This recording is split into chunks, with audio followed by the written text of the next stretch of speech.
One. Hello, everyone, and welcome to the Poetry Salon cast, which is also part of the Poetry Salon on YouTube.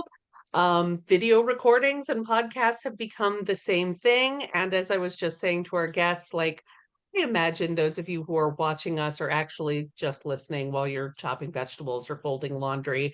So, yeah, we put on the makeup and we make ourselves look attractive and fuss with the lights and really why? Uh, we're here mainly to talk, and we're here mainly to talk about poetry. I am so happy today because our guest poets are Melissa Studdard and Ross Williamson. And one thing you all need to know is this is a mother and child duo. And you can hear them read along with Nikki Hurd in our Reading with Words with You in conjunction with the Poetry Salon. And Melissa and Ross, thank you so much for being here. Thanks for having us. Yeah, we're so happy to be here. It's so strange to have two people who are actually in the same room together. I think I've done one or two other recordings where we're talking with more than one person at one time, but it was always several boxes. So this is unique. And we're going to do things a little bit differently today. Usually I have selected a poem of the guest that I really want to talk about, and then the guest selects a poem.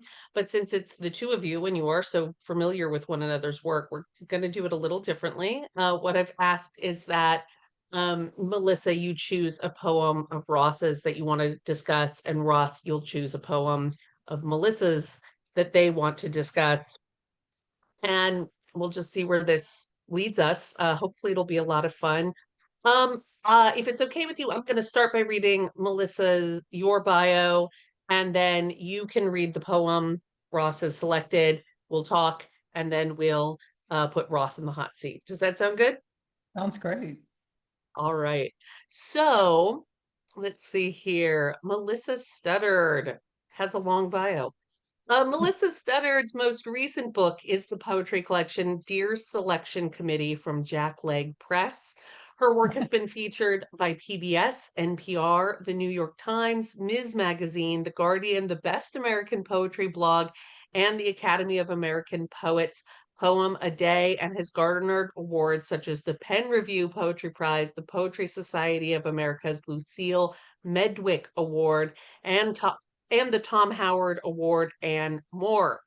As a librettist lyricist, she has had works commissioned by Aspen Music Festival, Wolf Trap, Yale Institute of Sacred Music, and the University of Michigan School of Music.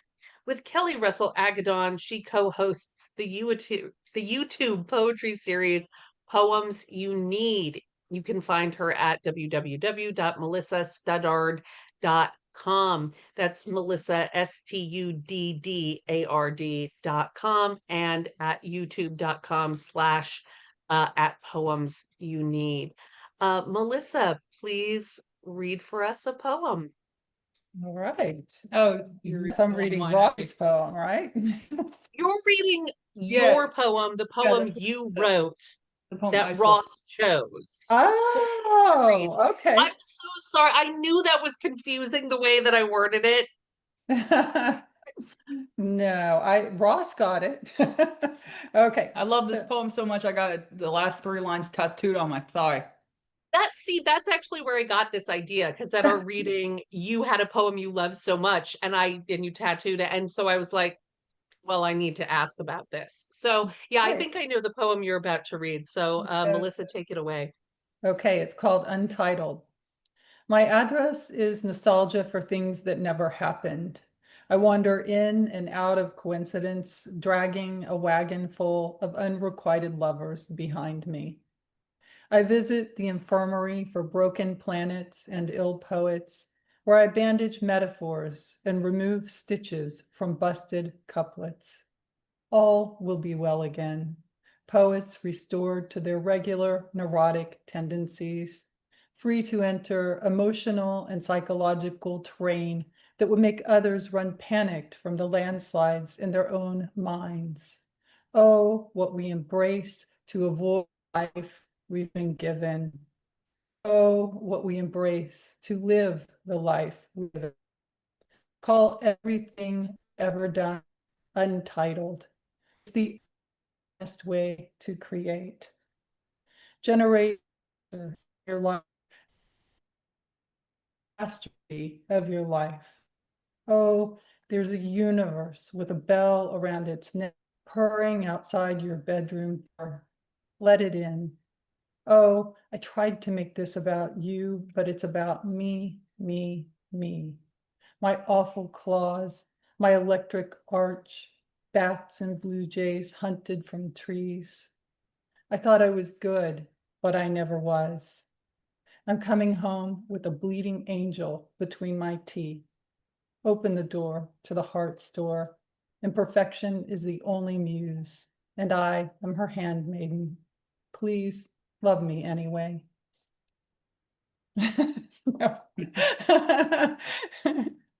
Thank you very much for reading that. And yeah, I guess my question is very open-ended question, which is, can you tell us a little bit about how you generated that poem? Sure. Oh my gosh, let me open back up to it. And It's dog-eared. Oh, it's dog-eared. Only dog-eared in the book. Thank you. Thank you. Yes, it's funny. I was thinking about it when I was reading it, and then as soon as you asked me, I was like, "Oh my God, what's it about?" I'll just start by saying that I'm part of a group called The Grind, and we have to write a poem every day. And so sometimes the poems just roll off, and sometimes they're very labored over. And this was one that just sort of rolled out without editing or anything like that. But I was thinking a lot at this time about what it is to be just an imperfect human being making art. And because I think when I first started writing, I felt like everything I wrote um, had to be like good in a way of like almost positive. And so I was like overly sanitizing my writing. And over time, I started to realize that what people want when they read and what I actually want when I read is to really connect with another actual human being who has flaws and issues and problems. And so I think this is one of the first poems where I just kind of let that all out. Like, okay, here's the truth of me, you know. And I think also people have this idea of themselves, of who they are. Like sometimes we construct this image of ourselves, and then when that comes crashing down, as it inevitably will, it's just kind of surprising and actually very quite liberating. I really appreciate that you're saying all this. And yeah, if there's any place where you're supposed to be telling the truth with people, with other people, to other people, uh, poetry, I think, is one of those places. And I'd say ever since the confessional became really popular, but probably before that, like, yeah, the brand has not been tell me the best things about yourself. It's tell me the things that are a little darker, a little more vulnerable. So I really appreciate that about this poem. My next question is going to go to Russ, which is, why is this one of your favorite poems? And also, what is the portion of it that you have tattooed? Well, first of all, it's just my favorite poem, period. Second of all, the portion I have tattooed is the last three lines. Imperfection is the only muse, and I am her handmaiden. Please love me anyway. And I have a fun Hmm. story around that, which is that I got it tattooed in her handwriting, and I had her write it out a bunch of times and then picked out my favorite. And I bring it to the tattoo shop, and the guy is being all serious, like, "Oh, this will, I don't know. The line's pretty heavy. I don't know if," and I was like, "Oh, I can get her to rewrite it." And he went, "What?" And I went, "Yeah." And he's like, "She's alive?" He thought she was dead. Because of the tattoo. Right? Yes. I guess Oh, people oh, usually yeah. don't get living people's writing tattooed on them. Well, and when they get something of their mother, like their mother's name or image or Yes. anything, it's usually because Yeah, and it's then he did it, memorial. and then he did it too thin, and then it doesn't really look as much like her handwriting anymore. But Mm, it's got the kind of it's kind of like an artistic version of her handwriting. I And mean, It's an improvement. yeah, she hates her handwriting. And then I'm like, it's about imperfection, so if it's kind of a crappy tattoo, that's okay. That's right. yeah, that is really thank you for finding the meaning there, Yeah. the happy accident, right? And did you tell your mom that you were gonna get it tattooed, or did you Yeah, because I had to get her to surprise? write it out. Okay, all right. That's yeah, that is really cool. I mean, when I tell younger people that I'm working with, like this is a poem and it's written by this poet still alive, they usually get surprised because they think, oh, poetry's only written by people who have now been dead for a while. Like they Right. don't realize that there are living authors because I don't think I think this is changing, but a lot of the time we teach the dead authors, which are still perfectly relevant and reasonable to teach, but it does sometimes give people the wrong impression, like that you can't keep writing today. So I'm always bringing in the newest, freshest writers I know. That's so cool. Yeah. So, Melissa, I want to go back to this thing you said about it just kind of coming off the cuff when you decided um not to just sanitize everything. We were just talking about this in our poetry workshop this morning. Do any poems really come out fully formed? Don't they all require a lot of revision? I'd love you to weigh in on that. How often do you have a poem there's just shows up fully formed, and how often do you have to revise something to feel like you get it right? Yeah, that's a great question. And I'll start by saying that some poems that I write take a painfully long time. I mean, years. And then other poems come out in 15 minutes. And I have a friend with whom we will actually set a timer for 10 or 15 minutes and write poems. And a lot of those poems don't get revised at all. Some of those are, I feel like, some of my best poems. And there's something about the pressure of the clock ticking and just go, go, go. You have to go, because what it does is it silences that inner critic that Yeah. will hang around if you give it time and space to hang around.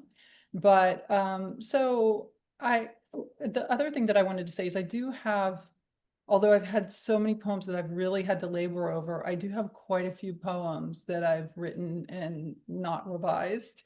But the way that happens is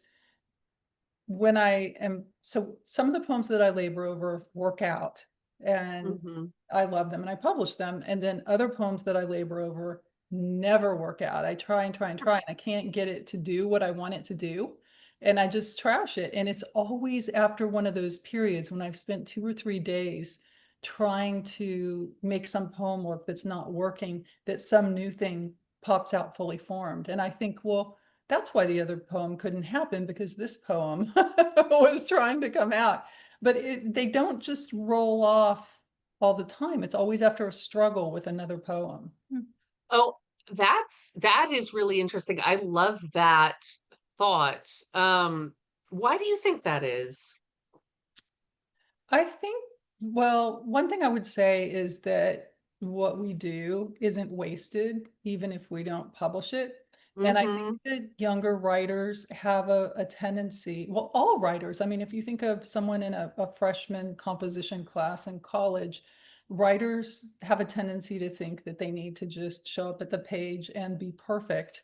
And that is the thing that holds people back. But what I used to always tell my students is, if you were going to, say, run a marathon, you would practice. And people just don't Yeah. think about needing to practice with writing. So I think if someone can get into the mindset, which is what I'm in, of the fact that if something doesn't work out, it's practice. So Yeah.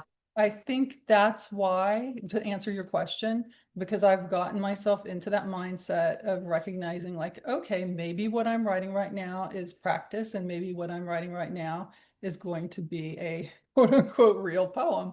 And I'm okay with that. So I think that even when I might feel frustrated, I don't feel hopeless because I know that the next thing is coming and will work.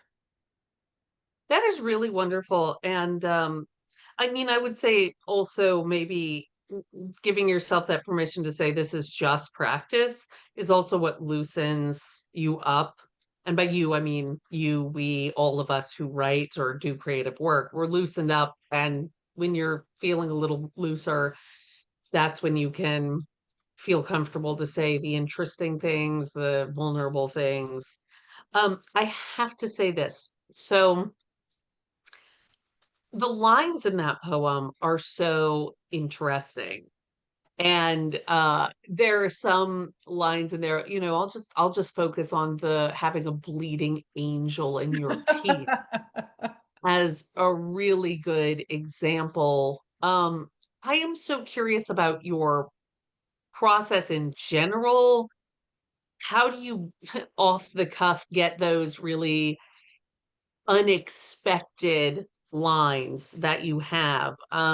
Maybe if it's easier to put it a different way, you know, are there particular poets you're studying with, certain craft exercises you really like? How do we get lines that are as unusual and stunning as I've got? And because I could talk about ways I'm imperfect a lot, but none of them would be, you know, I've got this angel bleeding between my teeth.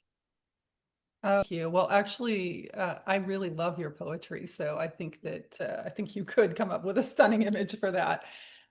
Yeah. I'd like to hope I could, but I don't think it would come off the cuff. I mean, you know, I was saying earlier today to my writing community, like, you know, I'm a dedicated writer.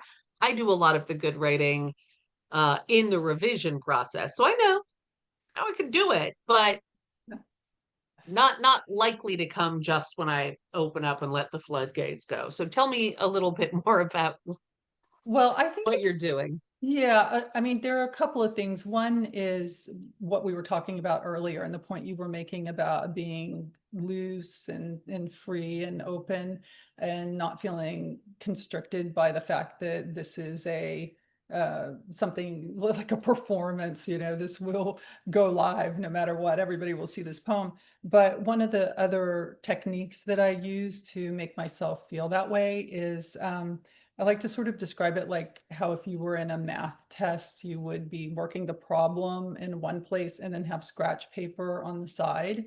So Mhm. whenever I'm writing, I always have scratch paper, whether that's a different document that's not the poem or a piece of paper or a notepad that I'm writing on. So I'm always going to the scratch pad because I find that when I feel like I'm writing this thing, this is a poem, then I can get stuck. And so, I mean, I guess I would say that I free write through the entire process. So whenever I get stalled out, and when I was in school, I was taught to free write as a pre-writing exercise to do Mhm. to help you figure out what you wanted to write about. But I do it through the entire process. And I mean, I feel like that's a really key thing because it opens up your mind in a different way because you're not writing within the structure of the poem anymore. You've stepped outside of it, so that's part of it. And I think I have a little bit of a strange mind because I know that people like there's this really wonderful technique that I think it's Ellen Bass has. She Mhm. calls it the holiday ham. Have you heard this? I've heard the long arm poem. I don't think I've heard Holiday Ham. Go ahead. No, it's not it's a theory that she has about, or like a technique for writing poems where you write the poem and then like putting the cloves into the holiday ham, you go back and intersperse the metaphors. And for me, it's the opposite. Like my Mm. mind automatically thinks in metaphors, so I have to go back and pull metaphors out in order to make it comprehensible. Otherwise, it's just just a long list of metaphors. So what I do then is I put those in a different document of abandoned lines. And Hmm. if I'm having trouble writing, then I'll go to that document and just pull one out and either use it to seed a new poem or to kick me off somewhere where I've stalled out. Oh, I really like that. And I mean, that is itself kind of a metaphor, right? The holiday ham, and each of these little nuggets, lines, or like little metaphors and similes and bits of language that you add into the ham as you're baking it or before you bake it. That's great. And I'm tell me if I'm wrong, but it sounds like, thinking metaphorically, it sounds like that comes naturally to you, or is that something you've been working at so that you think in metaphor? Well, it comes naturally to me, but I also, there are lots of exercises you can do to train it by Hmm. just thinking of, like you can keep a journal where you compare things and just give yourself challenges like just the sky is like, and then, what is the sky like? And just doing that separately from writing a poem in order to get to that point. And one other thing that I do to sort of open my mind up to that strangeness, well, a couple more things, but one is my friend Kelly Russell Agadon and I like to write together. And so we call them surreal questions. So when you're writing a question, there's nothing at stake.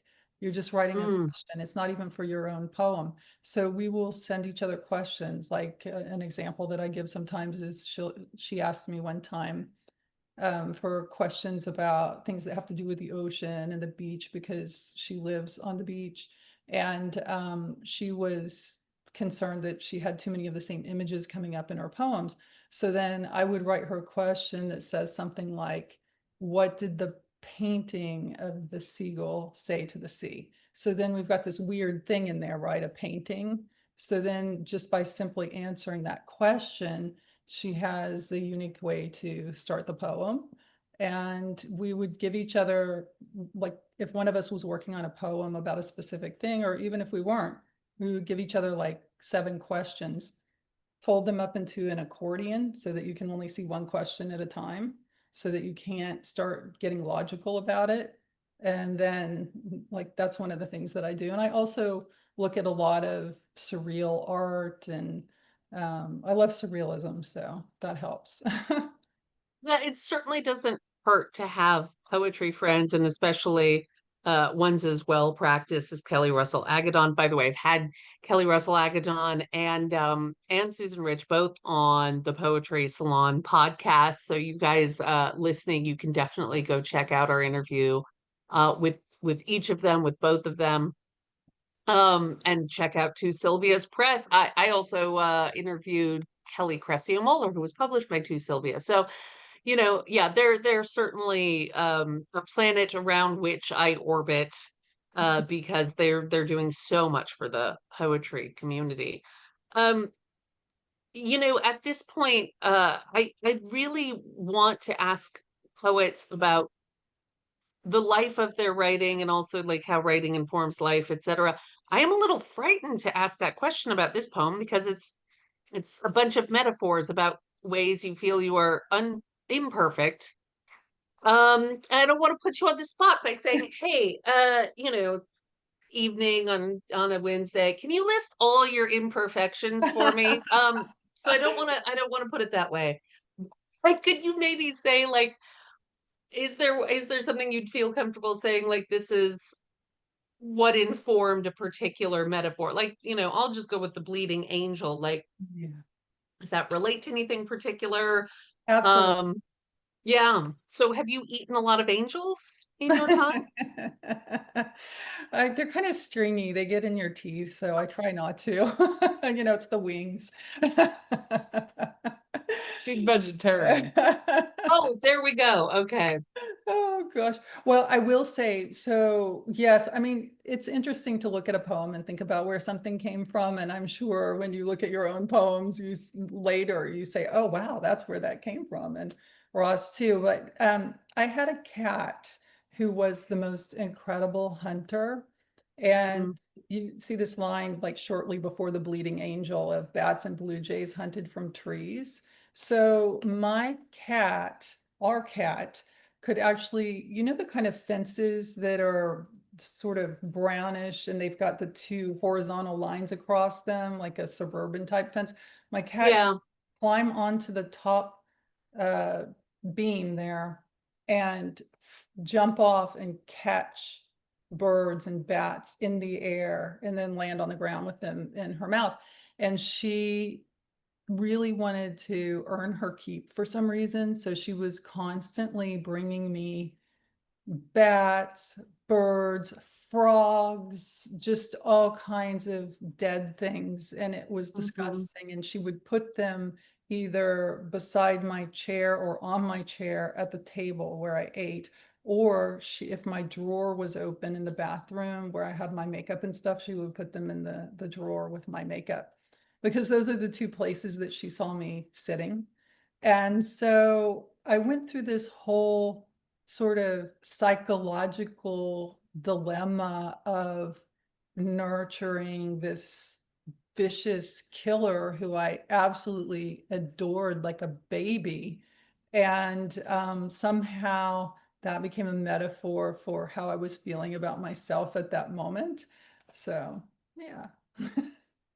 This is extremely familiar to me as well, because I have cats. When we lived in Costa Rica, we had 6 cats at one time because Wow. we adopted one who was pregnant and then tried to get her spayed, and before we could get her spayed, she had another litter. So it wasn't intentional, but that is what happened. And I would wake up every morning thinking, it's a game I play. What did the cats kill in the middle of the night? Because I'd come downstairs to like geckos, lizards, once a bat, sometimes a snake in the house with their claw marks and teeth marks, and going like, okay, this is their natural instinct. I can't tell them not to hunt. At the same time, I too am a vegetarian. I don't like watching animals die, even geckos, even snakes. So, like, I had to come to some Zen understanding, just like this is part of the natural way of things. You have cats, you are in love with these little killers. Yeah. Yeah. And you just have to accept that. And it is a fun little paradox, isn't it? Yeah, it really is. Um, so Ross, I want to ask a little bit more about your relationship and why you chose this poem. Um, is it, it's strange because, we have our personal reasons why we love a specific poem, but then there's also like the craft aspect. So I trust you've probably read a lot of your mother's poems. Would you be able to articulate why this is a favorite? Is it the use of metaphors? Is it the embracing imperfection? Um, is it a number of things that you just can't even put into words?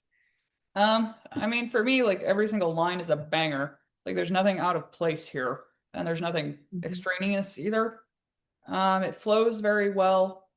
Um, like sonically. I'm always thinking about sound. So, for me, I feel like all the sounds go together, like restored to their regular neurotic tendencies.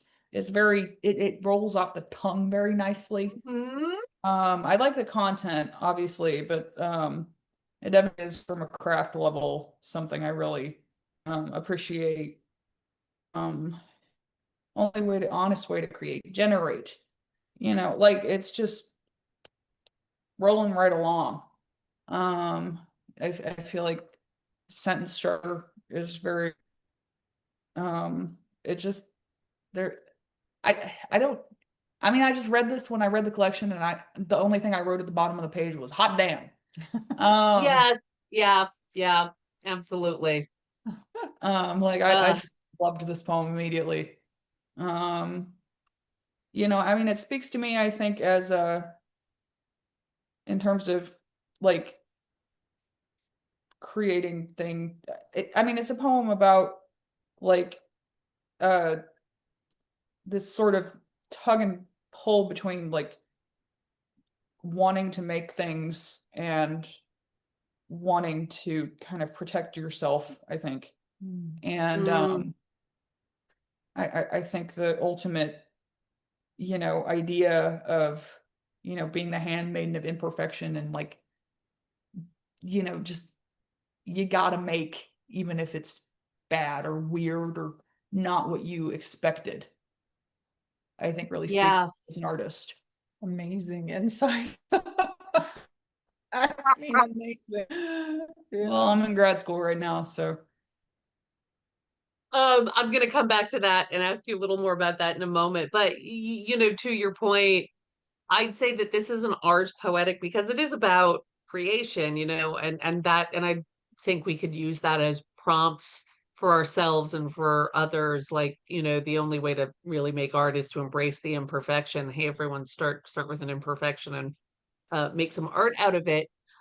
You could get some really good mileage on that kind of a prompt, but even though I'd say you could technically say this is an ars poetic, it also feels like it's more than that. It feels like it's about just living and accepting and embracing some of the imperfections, and art is one of many things we have to embrace and tolerate about our own imperfections. So I would say it's,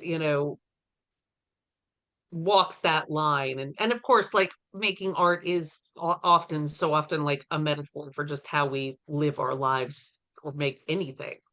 So yeah, I'm with you, Ross. I'm glad you chose this poem. This one's a really rich one. And the funny thing is, like, I will tell you this, I know some poets who pay a lot of attention to the sound.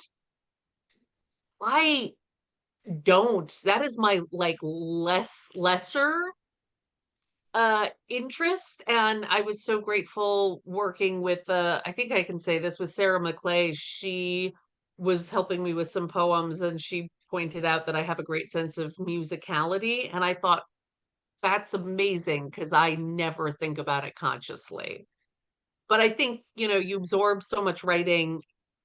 Hopefully it starts, you read the poem out loud and you hear it and you're going like, yeah, that works, or no, that doesn't work, let me tinker with it a little bit more. But uh yeah, I think that's You have a probably a good natural sense of segue. rhythm. Yeah, go ahead, Melissa. Oh, I just said you have a natural sense of rhythm. Ask my father and husband and sister about, not to make this all about me, but my sister is a trained opera singer and has a degree in music history, and she's an amazing singer, and my husband's an amazing singer, and I have been told that I'm tone deaf. I've also been told never to join a kirtan because I'll throw the rhythm off because my sense is so bad. That being said, I guess I can pull out some alliteration and consonants and assonance when I want to. So musicality in words is not totally awful. Um, I think this is a good segue now to ask Ross a little bit more about your writing. But before I do, I'm going to take a moment and read your bio, and then you're going to read the poem that, Melissa, you chose. Your poem, Ross reading Ross's poem, but Melissa gets to choose, or has chosen, which poem to read. So let's see. Ross, I've got your bio here. Ross Williamson's work has appeared in Poetry City, Defunct, Cutthroat, and Inkling magazine, and is forthcoming in Southward. Williamson has served as editor at the University of Houston's Glass Mountain magazine, as well as Lone Star College's Inkling magazine, and is currently working on an MFA in poetry at Southern Connecticut State University. Oh, sorry. Um, which I think answers the question I was going to ask, which is, where are you enrolled right now? So are you still at Southern Connecticut State? yes. And are you guys in Connecticut right now? Mhm. Okay, awesome. I just assume everyone's in California all the time, which I sometimes am forgetting that even though I know you through a West Coast poet, it doesn't mean you are in the West Coast, you know? So so good. So you guys are in Connecticut. And Ross, yeah, before I ask you all the questions about your MFA and everything like that, go ahead and read us a poem. Okay, this is called Positive Obsession. Positive obsession is dangerous, Octavia E. Butler writes. It's about not being able to stop at all. I suppose you don't have to be insane to be compulsive, though I know it helps. Still, I wonder what she means by able and by stop. I succeeded at neither when I was manic. Words flowed from me like industrial waste at an illegal dump site. With cure came a vast expanse of emptiness, the field of my mind scorched by chemicals. Words cling to my fingers and go no further. But it's good to inhabit reality again. This is my favorite essay. Butler's dedication grounds me to my own, though hers was more productive. She submitted, got published, saw her name in print. Every time I try to make something of myself, I realize I have more to learn. But isn't that the point of a positive obsession? The world is out there, detailed and infinite. To portray it, you have to be in love with it, or at least interested. Lately, I am overwhelmed by the mundanest of changes, consumed by mindlessness. I want positive obsession. I want to be owned by the universe, to find a thing so specific and interesting that it sparks 1,000 times its attention. I want to move mountains again. Surely there's something there that can help me. But I don't just need dopamine. I need stability, a project, something I made, something half done to fall in love with. I won't be able to stay away. The world will have meaning again. I will drown in books, suffocate in stacks of factoids. I'll see something deeper in the world. I'll live there. Awesome. Before I comment or anything, let me turn it on to you, Melissa. Why did you select this poem? What do you love about this poem?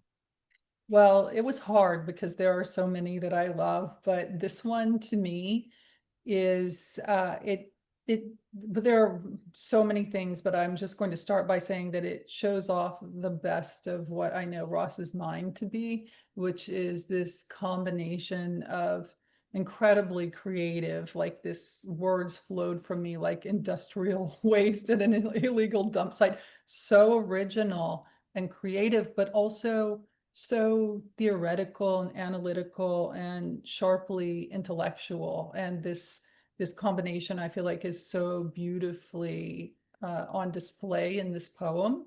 And also I absolutely love what it's about. I love the subject matter.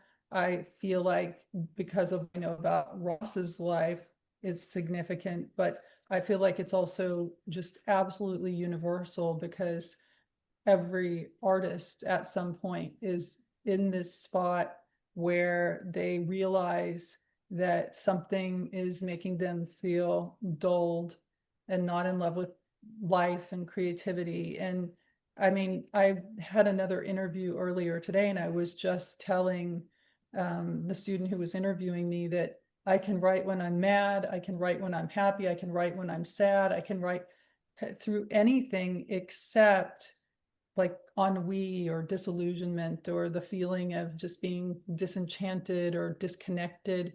That's the one time I can't write. And I think this poem just so beautifully captures that. And it ends with this gorgeous idea of the world will have meaning again. I'll fall in love. I won't be able to stay away. I'll suffocate in stacks of factoids.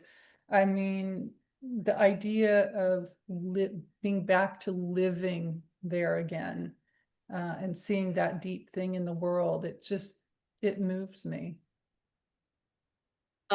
Speaking of being in the world is trying to get a hold of me. I'm just messaging someone that I'm talking poetry and leave me alone. Um It occurs to me hearing this that also, Ross, your poem is also, like I said about yours, Melissa, it is a kind of ars poetica because it is referencing the creative process and making things. And at the same time, like I'd say it's not exclusively about the artistic process and making things, it's about our entire relationship to the world and ourselves in the world. So I'm going to ask you the same question that I asked Melissa, which is, tell me a little bit about generating this poem. How did this come to be? Well, unfortunately for you, my process also tends to be I just sit down and suddenly there's a poem 20 minutes later. Um, this poem though I did so I had a manic episode in 2022, and then for the entirety of 2023, I had to have a document that has my poems from that year, and there's about 5 of them, and they are all bad.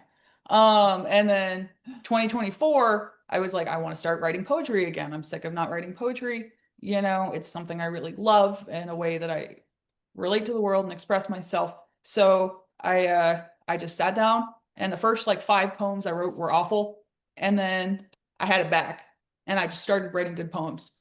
And this is the ones that I produced during that period when I had just started to write poetry again after about a year not writing it.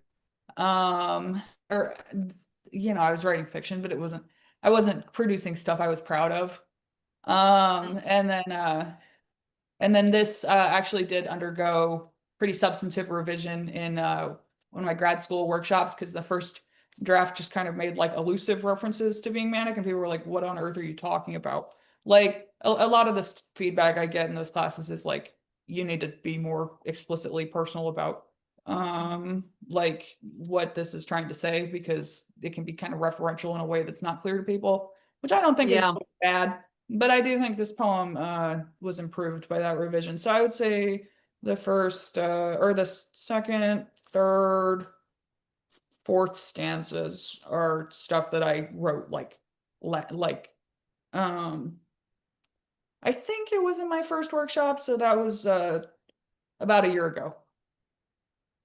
Yeah, this is interesting. So how long have you been in the MFA program? I started last year. This is my 3rd semester.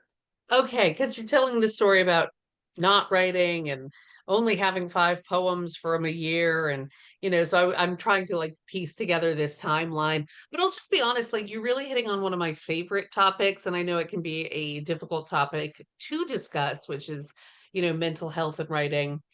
But my degree is in the psychology of creativity. I love good writing, but I'm also very interested in, how our writing can heal us or whole us, and that kind of correlation between um mental and emotional challenges that we face and then the artistic output. So uh you know definitely say as much or as little as you want on this topic, but can you say a little bit more about the feedback you were getting and how you dealt with, kind of exposing some of your discussion of mania in the poem? Like, was that easy? Was that hard? How did you go about it? It was not particularly difficult for me. Okay. Honestly, I'm pretty comfortable talking about this stuff. I don't like to go into graphic detail about some of it, but overall, I've always been. I mean, the poem that's getting published in Southward is like a really graphic poem about skin picking. Like, I'm not Okay. shy about this stuff. I think that one thing that I benefited from in having artist parents is that I sort of view the entire world as raw material. And I, like probably because of, I just don't think like that I'm not interested in bowing to taboo topics, or like to taboos in terms of literature. I think we should be able to talk about anything, um, even if it's disturbing or, embarrassing. Uh, I think that if you talk about that stuff, people are going to respond. Like there was one person in my workshop who was like, "Oh, I didn't like with the skin picking poem. I brought that to workshop first," and and somebody was like, "That's what that's called," because the poem is called Dermatillomania, and she like, and this woman was like older, and she was like, she didn't know the word for it, you know? So I Mhm. was able to provide her some clarity with like, this is not actually unusual at all, you know? And I think that I don't really have any ego around this stuff particularly. Like I have very didactic aims in my writing. Mhm. And I think if you can use your own trauma as raw material, cool. Can I Yeah, interject something? by all means, go ahead. When you brought up the idea of mental health, it made me realize that another reason why this poem is so incredible to me is that I feel like something we don't talk about a lot as artists is that in order to open up to that raw place that can generate something very original and of your deepest self, um, can feel dense and scary. And Yeah. I feel like there's this balance that we look as artists of how can how deeply can I go into this thing without getting completely burned and coming back, destroyed. And so and then there's the opposite extreme of like, okay, now I'm not doing it at all and I'm safe. Mhm. Right. And just, I think this is such an issue for so many artists of all varieties. And I haven't seen it really brought up this way in a poem before. I mean, I think it's really, it treats the problem in a really open and unique way. So, Yeah. Thank you. Well, so now I get to uh yeah, kind of piggyback off of that, Melissa. And we talked about like metaphor and using metaphor, and obviously, Ross, you grew up with artistic parents. So I am curious, would you say that metaphor comes naturally for you, or you have to work for it? Tell me a little bit about that. Um, I mean, in terms of, she said she thinks in metaphors, my thoughts are like just consistent, like verbal stream. It's like a typewriter in an empty room. Like, and I don't have images at now all. that's a great metaphor right That there. is, yes, The good point. mindful Very good point. typewriter. Write it down, write it down. I've used that before. Okay. But I mean, I think I read The Transcendentalists way too early. I read Emerson and Thoreau in like sixth grade. So I've always kind of been tracing or chasing the flow state for my writing. And Mm, I have gotten to the point of practicing where I can just enter it very easily.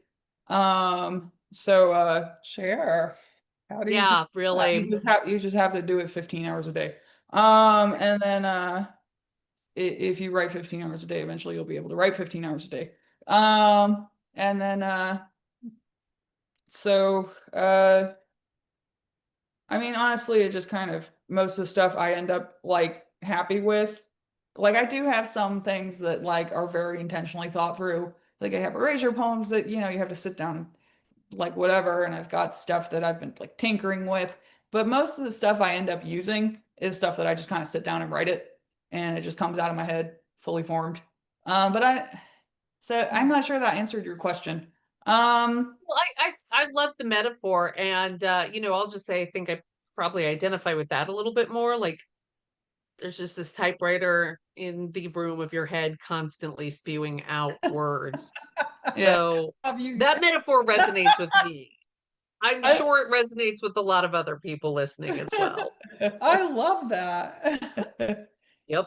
Just like constant narrator, just, like, tell me if this ever happens to you too, but you're like, they were making a movie or a TV show about my life. This is what the narrator says. And just thinking about the constant narration in your own brain is, I think I it's can't say I've ever part of had that art.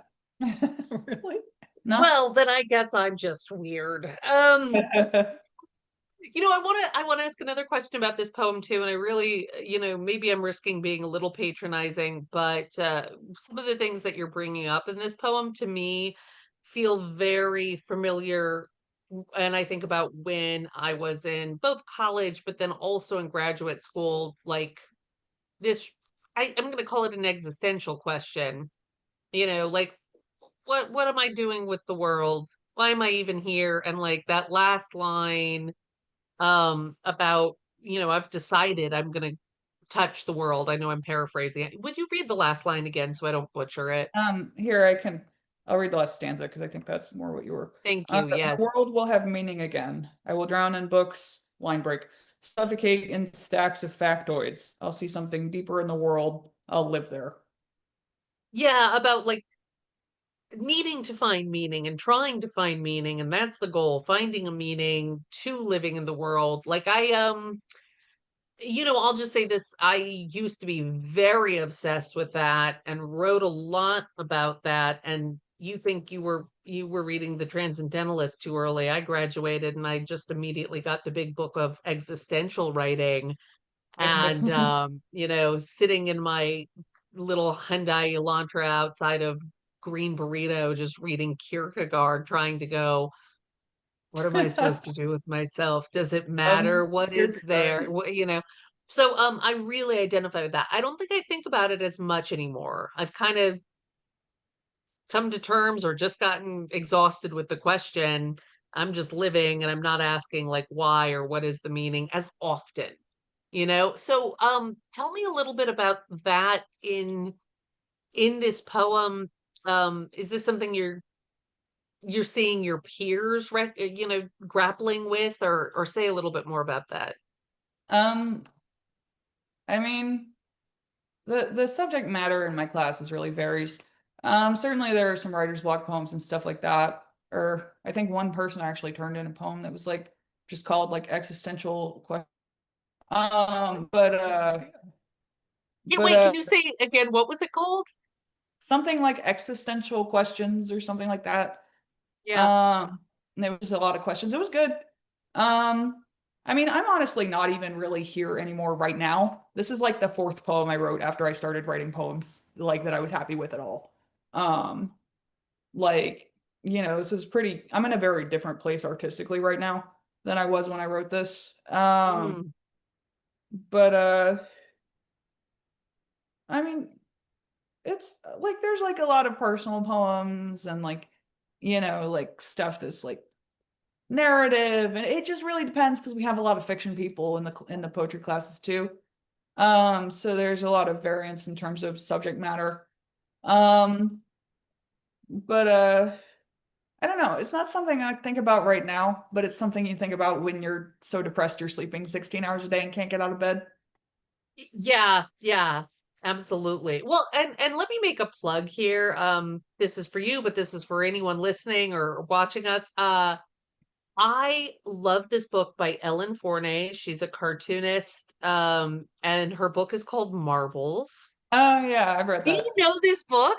Yeah, I read it back in like ninth grade. But the book, part of the reason I bring it up, I love it. Ellen Forney talks about her their wrestling with bipolar disorder and the different cocktails of meds they tried out, trying to figure out what was going to help them.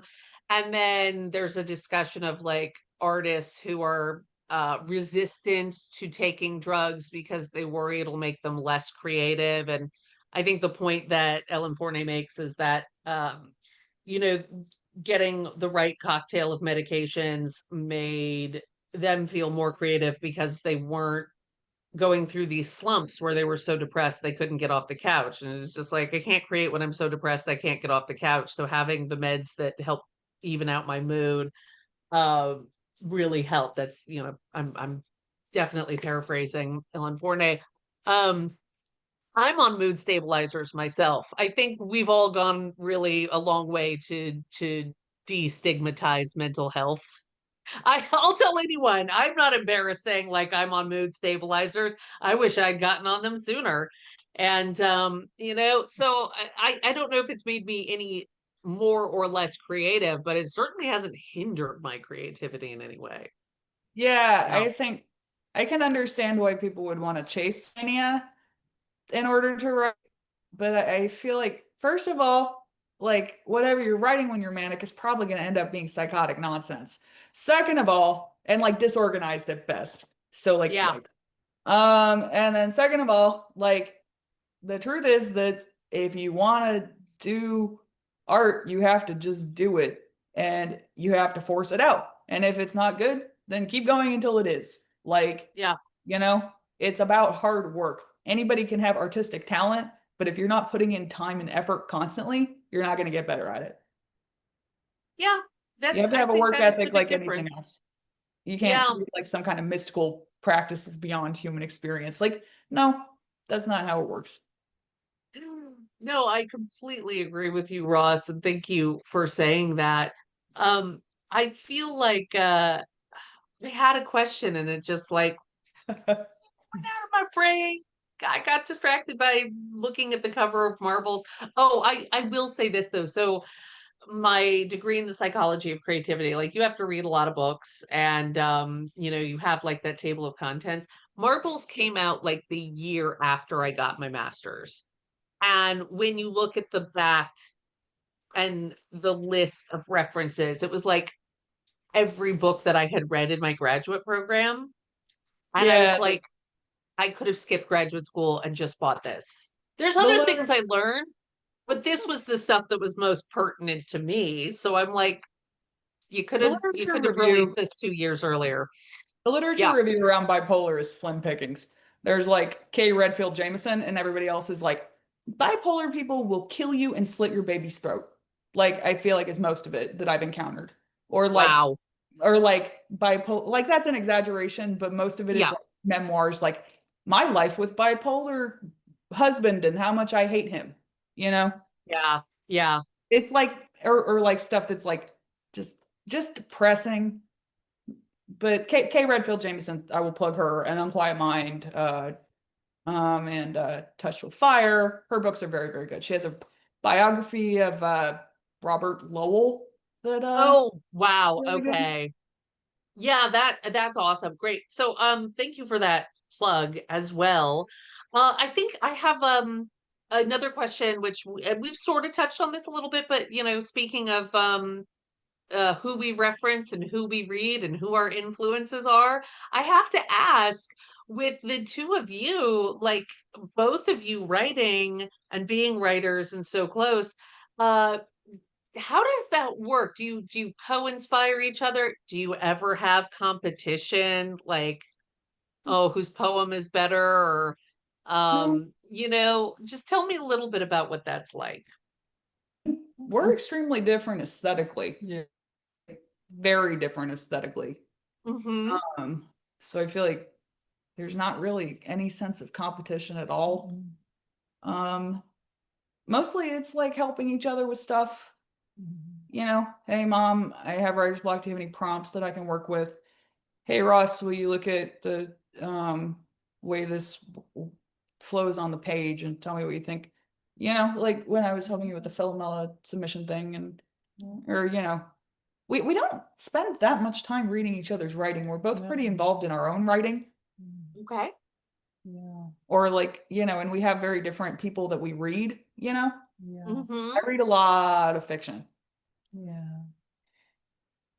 Yeah. I mean, I think that's accurate. We both spend a lot of time writing and we don't, we share just rarely whenever Yeah. whenever one of us just really needs help or feels compelled. I think more so, interestingly, what we share is what we're reading. Yeah. Yeah. It's We like, talk a oh my lot more God, about, have you read here's this book and yeah, like all about Jory Grant. I don't know if you or in a paper about yeah. or but Well, that is awesome to hear that. I was kind of expecting more drama, but it sounds like you have a good, healthy relationship. I'll say I feel like you know, my husband, I said, he's a graphic novel geek. He writes a lot more analysis about like pop culture and stuff. And so I advise people like you know, if you're a writer and you consider cohabitating with another writer, try to find someone who is writing outside your genre. Because I feel like if my husband were a poet, I'd every day be all like, edit this for me. What do you think? I'm stuck. Fix it.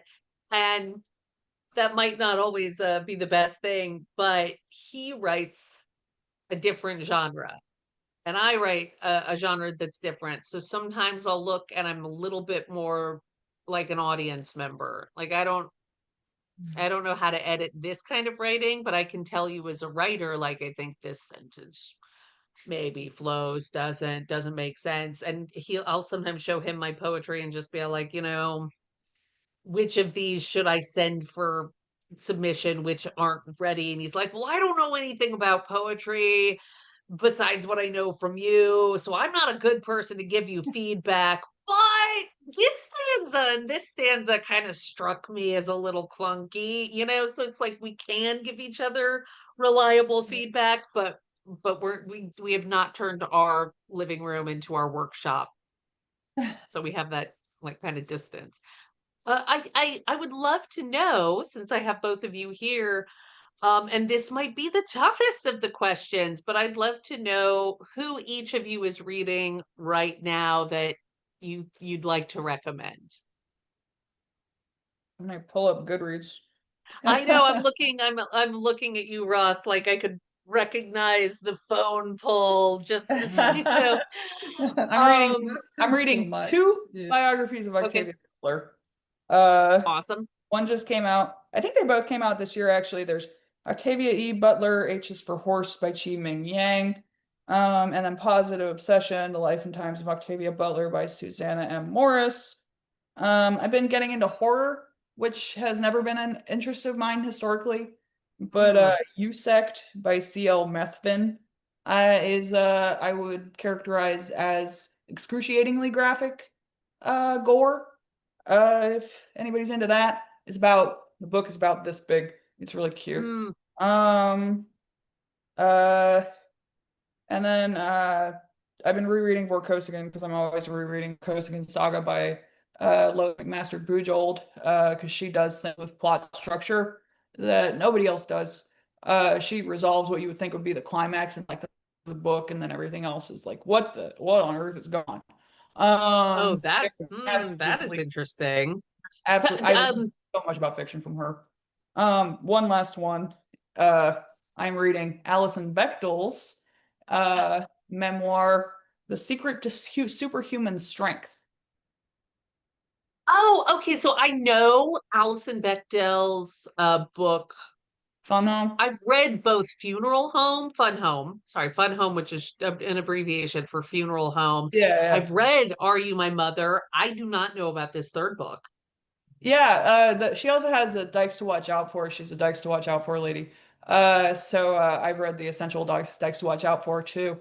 I read too much, but I was just gonna say, but how much is too much? I think you read a lot. You read an yeah, I admirable read a good amount. amount. But The Secret to Superhuman Strength is a memoir about her own personal life instead of her parents.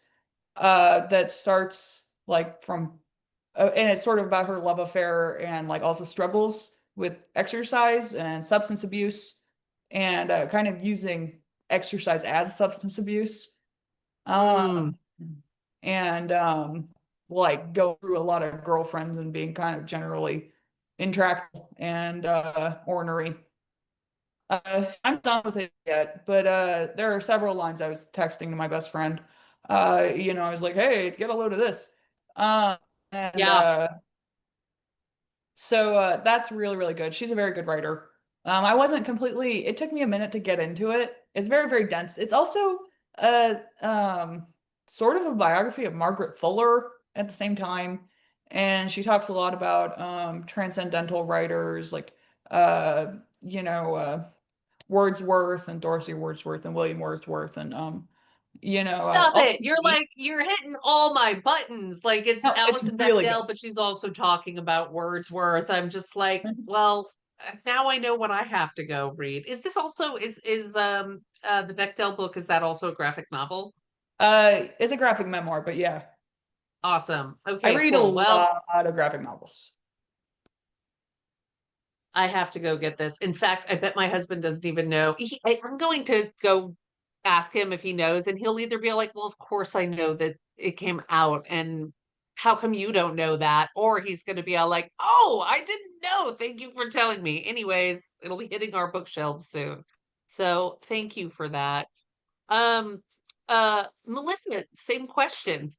Yeah, so I'm on a very, very different reading path at the moment, because I have a commission to write a piece, a song cycle about trees. So I'm reading all, yeah, love trees. So I'm reading all this just nonfiction about trees and learning about the mycorrhizal network and two things that I'm particularly in love with right now are Braiding Sweetgrass by Robin Wall Kimmerer, which I'm sort of reading and rereading on repeat at the moment. And then Nice. there's also a writer called Diana Beresford Kroger, and Mm. her work is incredible, just incredible. And the one that I'm sort of into at the moment is To Speak for the Trees, I think is the title, or To Speak for Trees. And when I first heard the title, I was like, okay.